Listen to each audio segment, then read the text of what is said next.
एक ईरानी जनरल ने धमकी दी है कि वो जल्द ही इस्राइल पर हमला कर सकते हैं। उन्होंने साफ शब्दों में कहा कि ऑक्यूपाइड टेरिटरीज पर ईरान हमला कर सकता है अगर इस्राइल ने दक्षिणी लेबनान में हमला करना बंद नहीं किया। आपकी स्क्रीन पर दोस्तों पिछले 24 घंटे का यह वीडियो बताया जा रहा है जिसमें इस्राइल ने दक्षिणी लेबनान में देखिए किस तरह से एक अस्पताल को पूरी तरह से तबाह कर दिया। ईरान ने साफ तौर पर कह दिया है कि जब तक इस्राइल लेबनान पर हमला करना बंद नहीं करेगा इस सीज फायर का कोई मतलब नहीं है। दूसरी तरफ ट्रंप अपने ख्याली पुलाव बना रहे हैं।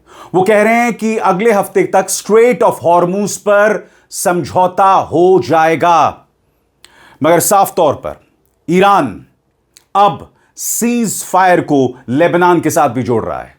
उसने साफ तौर पर कह दिया है कि जब तक लेबनान पर इस्राइल अपने हमले करना बंद नहीं करेगा तब तक इस सीज फायर के कोई मायने नहीं है। इस बात का जिक्र किसी और ने नहीं, विदेश मंत्री अब्बास अरागची ने किया है।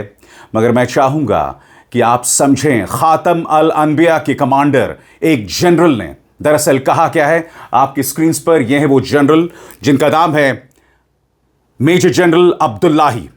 खातम अल अनबिया मुख्यालय के कमांडर मेजर जनरल अब्दुल्लाही का कहना है क्षेत्र में लगातार हो रहे उल्लंघनों के बीच इस्राएली प्रधानमंत्री नेतन्याहू ने बेरूत के दक्षिणी इलाके दाहिए और खुद राजधानी पर हमला करने की धमकी दी है। साथ ही वहां के लोगों को इलाका खाली करने की चेतावनी भी दी है। इस्राएली शासन की तरफ से बार बार युद्ध विराम यानी सीज फायर तोड़े जाने को देखते हुए अगर इन धमकियों पर अमल किया जाता है तो हम कब्जे वाले इलाके के उत्तरी क्षेत्रों और बस्तियों में रहने वाले लोगों को चेतावनी देते हैं कि वे किसी भी नुकसान से बचने के लिए वहां से निकलें। यह चेतावनी बहुत मायने रखता है दोस्तों। जनरल अब्दुल्लाही की यह चेतावनी बहुत मायने रखती है।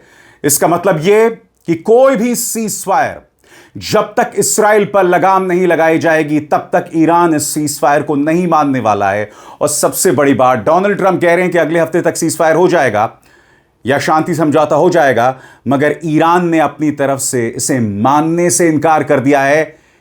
यानी कि एक तरह से कहा जा सकता है कि सीज फायर से खुद को ईरान ने अलग कर लिया। और आपको समझना पड़ेगा क्यों, क्योंकि ईरान देख रहा है कि अमेरिकी राष्ट्रपति डोनाल्ड ट्रंप बार बार अपने बयान बदल रहे हैं। उनकी क्रेडिबिलिटी पूरी तरह से खत्म हो चुकी है। लिहाजा वो जानते हैं कि कोई भी सीज फायर और उसके कोई मायने नहीं है, क्योंकि पता चला आपने सीज फायर किया और फिर इस्राइल ने उन पर हमला कर दिया। इसलिए ईरान सीज फायर की इस पेशकश को गंभीरता से नहीं ले रहा है।